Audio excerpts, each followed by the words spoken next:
started. You ready? Ladies and gentlemen, welcome. 3, 2, 1, 0. Well, it's Thursday night and Felony Flats is alive and buzzing with, well, you know, typical after-dark activities. The BS Boys are all settled in and ready to bring you another episode of Mayhem Behind the Mic and the Red Light District Junior Hockey Talk Show. So, without further ado, pause, stall, or hesitation, here they are, the broadcast crew that can say, in 7 different languages no less, the BS Boys. Just know I have a whole bag of shh with your name on it.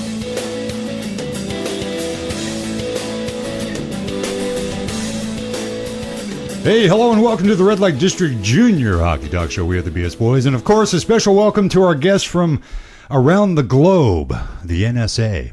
Hello. They may be monitoring us. You really think so? I think so. I think we're a national security threat. I really do. I think the NSA, if they're not, then they should. Well, yeah. Well, we'll see. I'm sure it'll all come out soon, right? In the hearings. I mean, if we wind up going to Washington, D.C. under the cloak of darkness in one of the nondescript, unmarked airplanes. That would be fun. No, that wouldn't be fun, man. That's not the kind of fun I'm talking about. No. So, yeah, me and flying, and I'm not. You brought it up that time. I know, but I'm not going on the Federal Charter Airways. How was your trip to Hawaii? It was good. Didn't happen. It was great. I sent myself a postcard though, so it made it look like I did actually go. Did it arrive? Not yet. Not yet. No, it probably crashed. It probably didn't make it quite where it was supposed to. But hey, hello and welcome. We are the BS Boys. Thanks for tapping in to this kind of special edition of the Red Light District Junior Hockey Talk Show. Since we don't really have a whole lot of junior hockey going on, we're just kind of filling in the gaps right now. Filling in the gaps, getting a little bit of information from some people around the different leagues that we cover and some that we don't cover. Well, you know, information is kind of filtering in. It really is a year-round gig, especially for the coaches. When the season ends, they end up recruiting right away. And on tonight's show, Mike Stanaway. Again, we love this guy. This guy always, hey, we need someone to fill in. Mike, come on, talk to us here. But he's got some big stuff that he wants to talk about. All right. Well, we'd be happy to have him. New team, new state, going back home, which is kind of cool. New coach in Medford. We may have mentioned this before, but we do have a new coaching staff down there for the Southern Oregon Spartans right now. Jeremy Backus with an assistant coach, Adam Novak, taking over the reins for 2013-2014 season for the Spartans down there in Medford, Oregon. Now, out of the WSHL, that'll be fun to watch and see how the new coaches and everything works out down there with all of the changes that they had last year. There was a lot of changes. So we're going to find out how that all works out. But we do want to wish Casey Cutler and Jeff Salzburn. Even though, Jeff Sr. really doesn't coach at this level, he did come back and help Casey about halfway through the season and did a great job. So we do wish Casey especially, young man Casey, the best of luck wherever he ends up going or whatever he does for the rest of his life. Great kid. Yeah, it was good meeting him down there. I had a great time meeting Jeff as well. He was a blast. That guy is, awesome. If I'm going to go to a brawl, he's in front of me. Yeah. Everybody's in front of you. You're the caboose in every brawl we've ever had. I like it that way. I've got all my teeth. Don't have any more broken noses. It's a good thing. So you like watching? Pay-per-view, yeah. Yeah, I'll pay $20. There we go. It's right in front of you, man. Hey, look, Buckley's getting his ass kicked again. Where are the pom-poms and the popcorn? Making an extra shot for him. He's going to be in a little pain. Does anybody have any Vicodin? So, we do want to wish Casey the best of luck. And best of luck to the new incoming coaching staff there in Southern Oregon. Also, Mark Collins.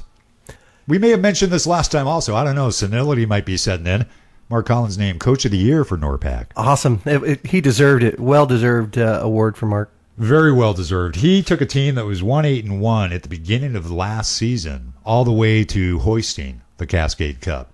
Very impressive And came back with a win from Nationals, too. Yeah, which Seattle or Southern, basically, they couldn't do. They did not get a win back at Natty's the last couple of years. So congratulations to Mark Collins for winning Coach of the Year in NORPAC.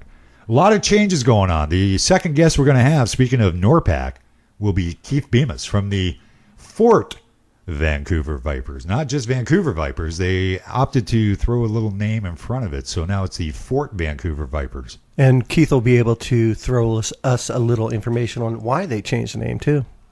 Yeah, it has. Yeah, we'll let him explain it because obviously we don't know all the details, but it had something to do with going nonprofit. Correct. So we'll let Keith Bemis talk all about that.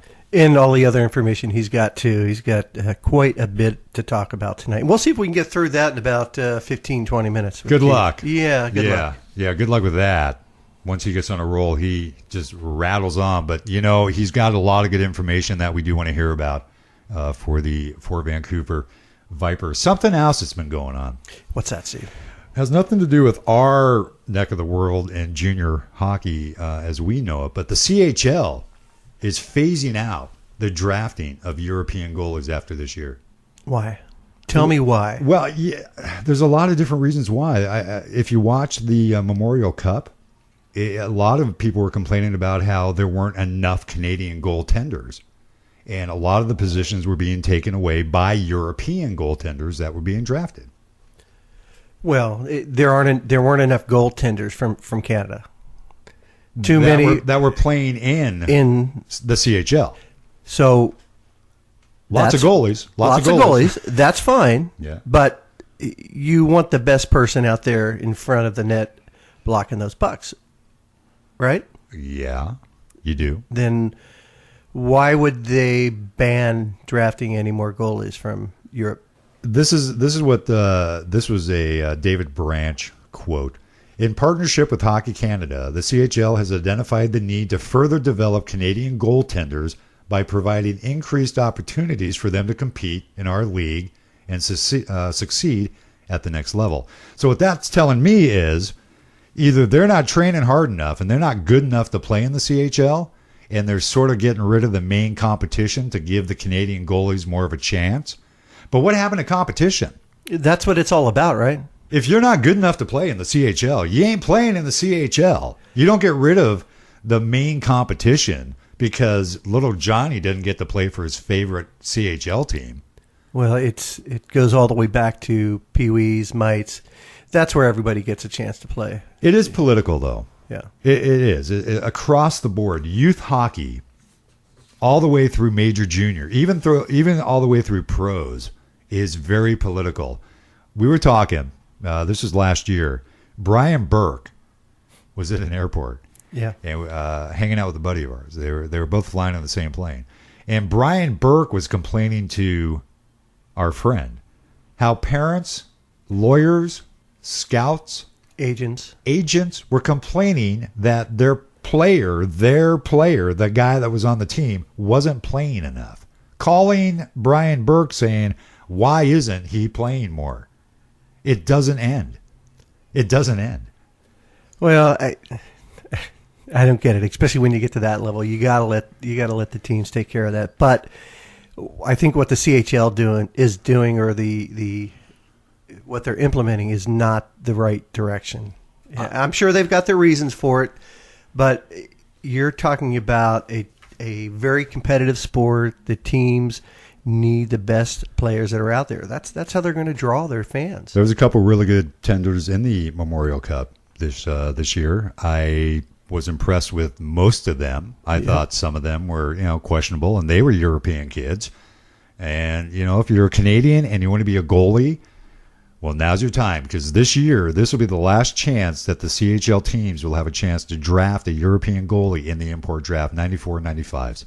So where does that stop? Does that mean that USA Hockey can put a rule in that it's not USA Hockey, though? Well, what I'm saying is, can USA Hockey put a rule in that that teams in the United States can only have one Canadian person or two Canadian players on the team? Well, they have an import limit anyway. Right. And the CHL has an import limit as well, right? But now they're taking that import a step further. and they're saying that this is the last year that they can bring European goalies in. And what about kids from the States that want to go up to, say, play in the BCHL? They're imports. Yep.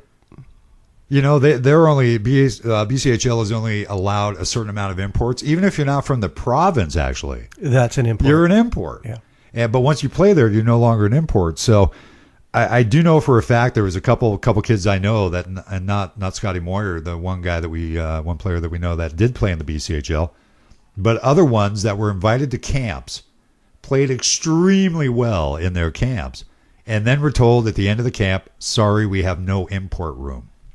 But thanks for your money for coming up here. $250 so we can tell you there's no room for you. Well, that's just the fee to get into the camp. Then you've got the gas, the time, the week in the hotel, the meals, and the miscellaneous stuff. It's expensive. It's political crap, baby. Doesn't end anywhere. Well, it doesn't end. And then when CHL puts in a rule like this, I guess I'd like to understand a little bit more, because if I remember right, they were actually talking about the goalies from Canada not having enough during the broadcast when we were watching the Winterhawks, right? They mentioned it a lot up in the Memorial Cup and, just the playoffs period. Yep. And so, as time goes on, it'll kind of figure itself out. So that's enough babble-wabble. Welcome back to the show, folks. Yeah, we're happy to be here. You found us. Felony Flats in the Great Pacific Northwest. What a great broadcast studio we are actually in right now. We are currently renovating our old bunker, and we'll be moving back into that soon. So right now we're in the satellite bunker, thanks to the NSA. Is that renovating, or have they demolishing? Actually, Yeah, it's not renovating. Yeah. It's demolishing. So we're going to go ahead and take a quick break. We are going to get Mike Stanaway on the line. Mike is the head coach and GM of the brand new Marquette Royals. Yeah, strap those seatbelts on tight, folks. This is the Red Light District Junior Hockey Talk Show. We'll be right back. ProMix Sound and Video is your official Thorn Cup DVD distributor. Go to ProMixSoundVideo.com and order your tournament DVD today. ProMix Sound and Video offers live event coverage, audio and video editing, conference support, digital video consulting, and video transfers. Contact Jeff Lancaster of ProMix Sound and Video at 425-672-2627 or send Jeff an email at promixaudiovideo@aol.com. Relive all the hard-hitting, pad-popping, glass-shattering, in-your-face hockey when you want it, where you want it. Visit ProMixSoundVideo.com today for all of your Thorn Cup DVD copies. Proof that minimal education produces minimal results. Here they are once again, the BS Boyz.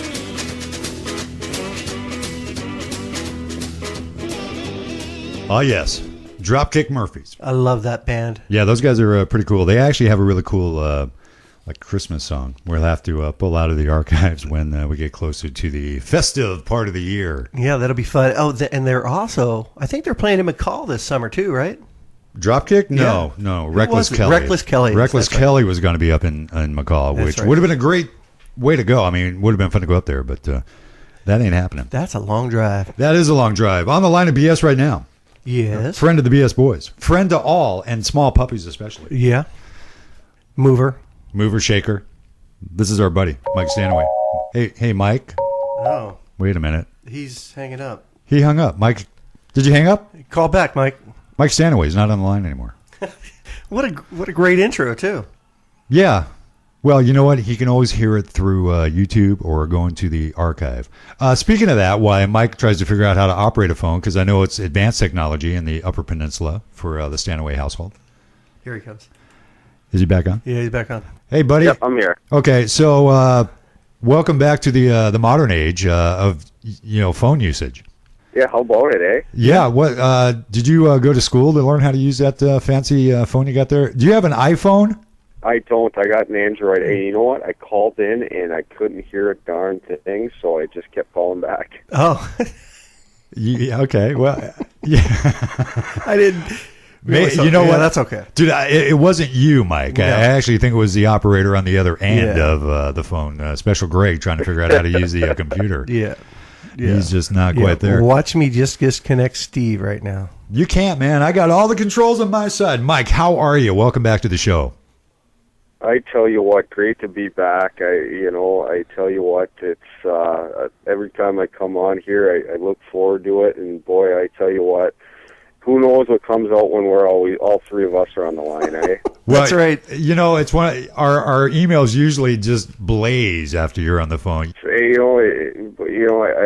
Who knows why, but it's a lot of fun, huh? Oh yeah, man. I mean, I think it's kind of one of those things that if you end up taking things a little bit too seriously, you have to get a job done. You have a goal in mind, but there's a way of going about it that you can have fun with it. That's what life's all about, having fun. Absolutely. You know what? And boy, I tell you what, that goes in everything we do too. We're serious on a lot of fronts on getting our guys to school, on being a fantastic hockey game. But boy, I tell you what, if you can't have a good time while doing it, then you're in the wrong business. Well, that's why we do this, because we really have no talent for anything else. But we have fun. But we have fun doing it. That's the goal. This is a talentless job right here. It's just a matter of talking into a stick and playing music, man. That's what our job's all about. Marquette Royals, you've had kind of a interesting path back home. Southern Oregon, raising the Cascade Cup with the Spartans down there in Medford. Halfway through last year, ended up going over to New Mexico.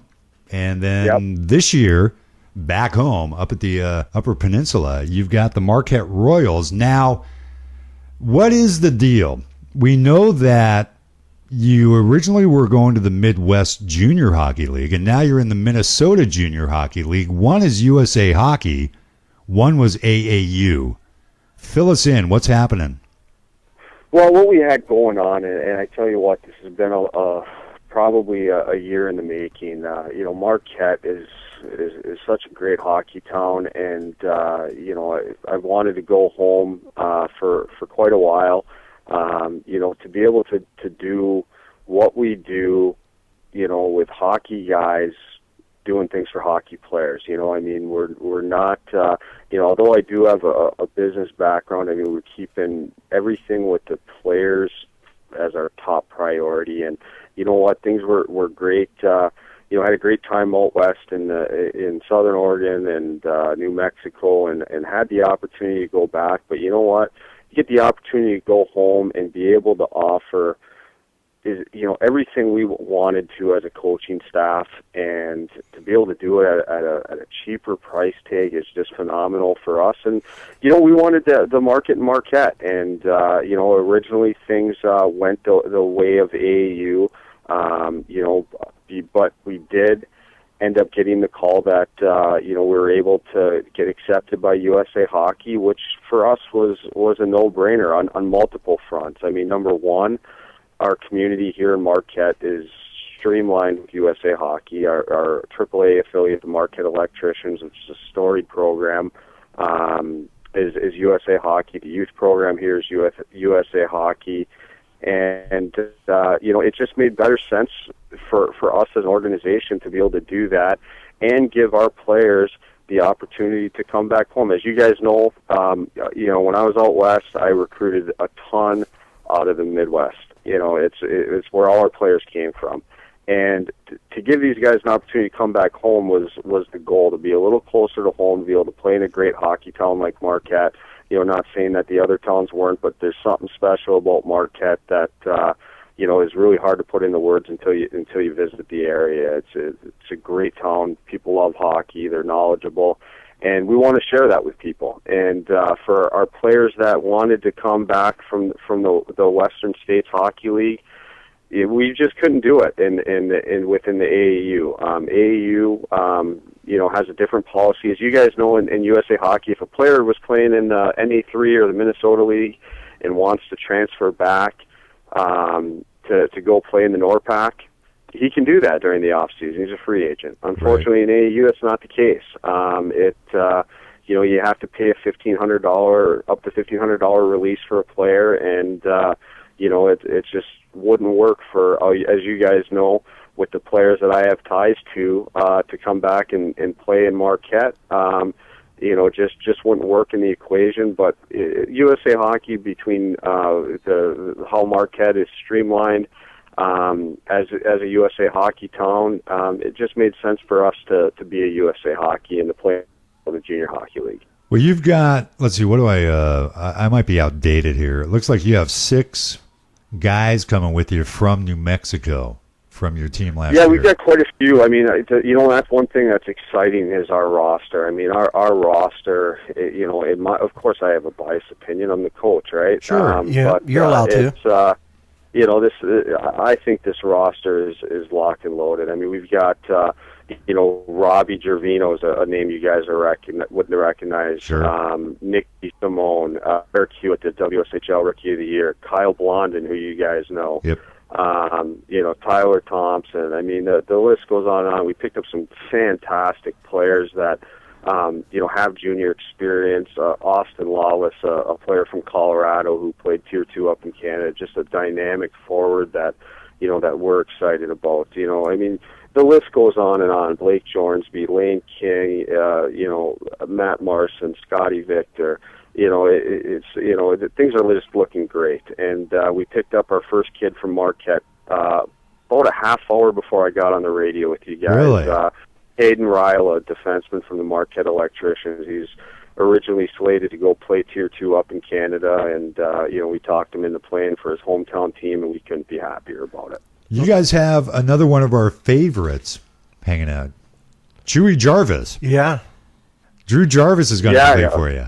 Yeah, how about it? Oh my God. Things. Well, we still have to work some things out there because when we originally picked up Chewy, we were AAU. So we'll work some things out, and with his old club. But things are looking great here. We've got some great players out of the WSHL. I mean, you got a kid like Kyle Blondin who's got North American League experience. We've got 6 other players with Tier 2 experience. So, we want to put a team in Marquette that's going to be able to compete right off the bat. We want to win. As you guys know, I kind of like that. It's a lot of fun. And, but the most important thing on a serious note for us is getting guys into college, which is, what we take most pride in. And there's a lot of talent here and a lot of players throughout the country that seem to gravitate towards us to help them achieve that goal. And what better place to do it than my hometown? I'm excited about it. You've got a lot of 93s that I kind of see. So are you trying to go like 93, yeah, and I don't, 45? and I don't have the whole list out there published. I think when it comes down to it, I believe we will have between 13 and 15 93s on our team. Wow, old team. Not old, experienced team. I would say experienced. Team. We're old. We're old. Yeah. Yeah. Well, you're old. You're older than I am. I'm experienced. Don't push your luck, Steve. All right, sorry, man. It looks like you guys are going to be locked and loaded. Now, there's a couple camps coming up. You guys have a joint tryout camp with the Fort Wayne Federals, August 3rd and 4th there in Notre Dame at the Compton Family Ice Arena. Why are you splitting ice with the Fort Wayne Federals there? Well, for us, we're using it as a tool to be able to maybe look at some players that may not be ready to be on our roster this year, but players that we can look at for down the road. I mean, obviously we'll be looking to sign some players out of that camp, if we have a few holes. But as you guys know, I mean, I like to fill the team early. I mean, I know who I want, and we like to just get them set and ready to rock right away. So, it's a good opportunity for us to be able to put the two teams on the ice and fill any holes that either club may have, and really use it as a tool to get these guys within the league and playing on either club, which would be a great thing for these guys. So it's that's what's nice about our league out here is a lot of the teams work together. And we want to put the best product on the ice we can, and if we don't have a lot of holes to fill, then we can help other teams and vice versa. So I mean, it just makes a lot of sense. And then of course we'll have our final camp up in Marquette, and we're looking forward to that. But right now the way we're sitting, I mean, our rosters looks real good on paper. I mean, we've got some great kids here that have a lot of character. You guys know the type of guys I'm looking for. I mean, guys that are hard-nosed players that have a lot of grit, but are really good guys off the ice. That's why we couldn't be happier with a lot of the selections that we have in here right now. Now, let me ask you, how upset was the Midwest Junior Hockey League when they found out that you were going to the Minnesota Junior Hockey League? To be honest, here's the thing, right? It was at no fault of the Midwest League. They have a great league. They did very well at the AAU Nationals or the UHU Nationals, and it really was not a knock against their league, and it was simply the fact that when push came to shove, I mean, paying $1,500 for a player to be able to play where he wants to play in a different league, just didn't work for us, and and we didn't feel it was a good thing. So, had nothing to do with the Midwest Junior Hockey League and the product they put on the ice, and we let them know that. And Scotty Gardner, the terrific hockey guy, completely understood where we were coming from. So, I mean, obviously with that league, I mean, I wish them a ton of success and to keep going on the path that they did, because they performed very, very well last year. And, but for us and, with my players, wanting to stick with me and the recruits that we're bringing in, it just made a lot more sense for us to be able to play within USA Hockey. Well, I think you should have thought a little bit deeper and, cared more about the people's emotions, because we were kind of looking forward to seeing you down at the showcase in Las Vegas in December. But Absolutely. No, Mike's got to go to USA Hockey and not make the trip to Vegas. I tell you what, boys, you want to take a road trip? I'm going to be there for globals, so we can have a good time in Las Vegas there. But, I keep getting this call from this goaltender here, and I keep telling him he's got his birth year wrong, but this Buckley kid keeps calling me. I don't know what's going on with him. You guys might know something about him. Yeah, I can fill you in off the air. That kid's sick, twisted, and psycho. Yeah, the apple doesn't fall far from the tree. And he also likes to make prank phone calls.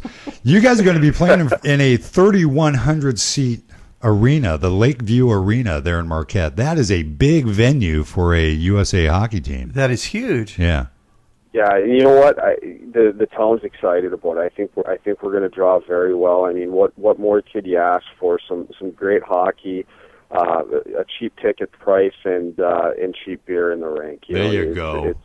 It's the way to go, and that's what's nice about Marquette is it is a pure hockey town. Everybody here loves hockey. They're educated on the game, and I couldn't be more excited. It's a fabulous facility. It's the former home to Northern Michigan University NCAA D1 team, and they now play across the parking lot, but.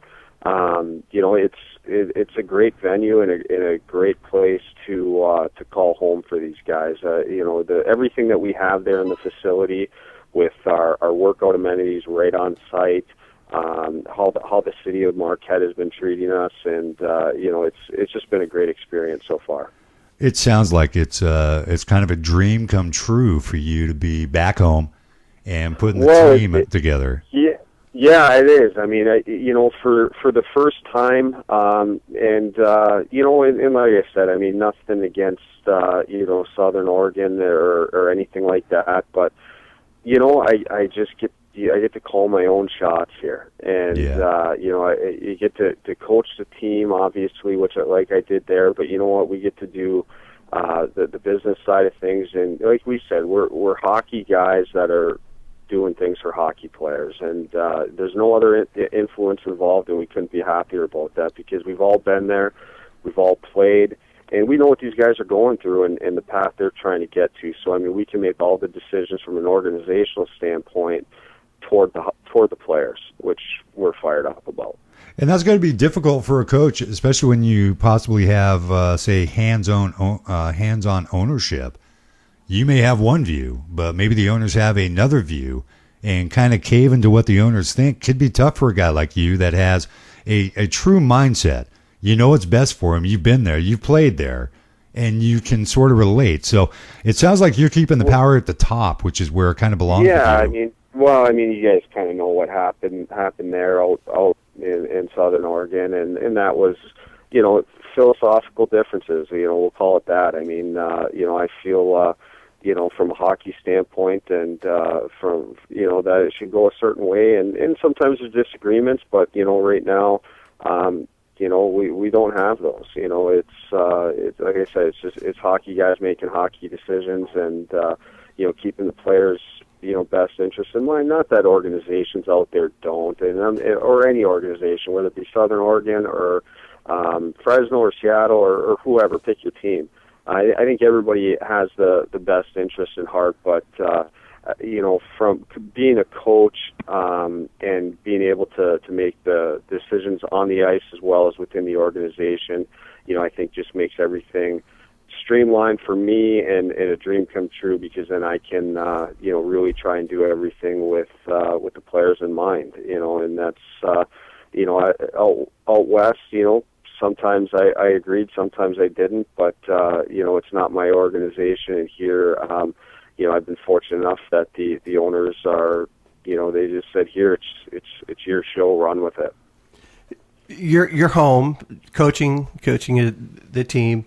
What has got you really fired up about this season or this upcoming season? Well, I think for us that one thing that's really, for me personally, one thing that's exciting is to be able to bring home everything that we've been able to do out west, and everything that we've accomplished, and be able to do that in front of the hometown, and be able to give the type of experience and everything from the college placements to the whole junior atmosphere to players right here in Marquette and throughout the Upper Peninsula. And really what's exciting for me is, as you guys know, I have a lot of players from Wisconsin, I have a lot of players from Chicago, and to have these guys a lot closer to home, where mom and dad can come and watch them play, it just makes sense. And but I'm really fired up, to bring this brand of hockey that we've been known for out west, and put it right in our backyard, and to be able to you guys know my boy Mike. He's a fireball. He's a pistol. He's got to be loving this, man. Yeah, we're getting him on the ice here for the first time to start playing, and what better place to have him play than in our hometown. So we're really excited about that. That's awesome. It sounds like you are very excited about this upcoming season, and we're going to go ahead and let you go. We certainly do appreciate all the information, and we'll be keeping tabs on it. Now, we have a request, though. We need Marquette material. We need a beanie or a hat. Sweatshirt. Something that we can spread the word about the Royals out here on the West Coast. Guys, we'll load you right up on gear, eh? We'll get all the gear out there for you.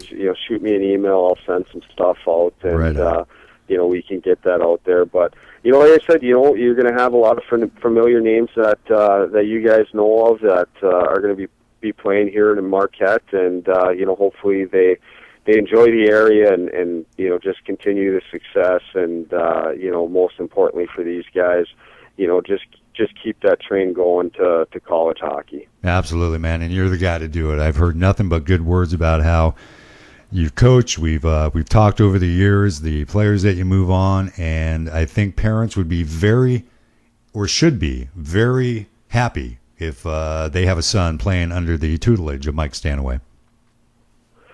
Well, I appreciate that, guys, and you know what? I didn't have to pay too much for you to say that either. So you don't know yet. I appreciate it, guys. I love being on here. I have a blast every time, and any time I can come back, you guys know I'll be on. Absolutely, man. We certainly do appreciate, and nothing but the best of luck to you. And say hi to the wife, Jenny. I'm getting tired of reading all her posts on Facebook. Yeah. Yeah, I'll certainly do that, guys? And right, again, take care, and thanks for having me on. All right, Mike. Thanks very much. All right, later, guys. Bye-bye. Mike Stanaway there from the Marquette Royals. There the he goes. Newest team up there in the Minnesota Junior Hockey League. What we didn't mention was the team will be playing in the Great Lakes Division up there. It sounds like he's just excited to be playing back at home too, in front of the family. You know, it's just got to be a good feeling to be back there. Yeah, for he's him. pretty pumped. The first regional camp scheduled August 3rd and 4th at the Compton Family Ice Arena. They're in Notre Dame, Indiana. Cost of the camp, $125. Camp includes 3 games, off-ice testing, individual player interviews. Roster spots will be offered to players at this camp. The second camp that we briefly mentioned will be August 23rd, 24th, 25th. They're in Marquette, Michigan. The camp will also include 3 games, off-ice testing, player interviews, and the final roster will be announced at the conclusion of the Marquette camp. Again, cost of the camp, $125. Now, good thing is if you go to the camp on August 3rd and 4th, Yes. you won't be charged to go to the camp on August 23rd, 24th, or 25th. 2 for the price of 1. Yeah, you know, if you don't make it the first time around, just keep bugging Mike because if you're good enough, he's going to spot the talent and he's going to put you on the team. So that was Mike Stanaway, the brand new Marquette Royals up there in the Upper Peninsula of Marquette. Going to be a lot of fun to watch. USA hockey team, no less. We're going to go ahead and wrap this puppy up, this special version of the Red Light District Junior Hockey Talk Show. Why? Because we miss everybody out there, especially the NSA. Thanks for joining us from all points of the globe, folks. Seriously, we're not much of a threat, but, you know, give us enough time, I'm sure we could be. That'll wrap it up for this edition of the Red Light District Junior Hockey Talk Show. We certainly appreciate everyone tapping in. Time to throw another log in the fire and turn out the lights, folks. We are out of here.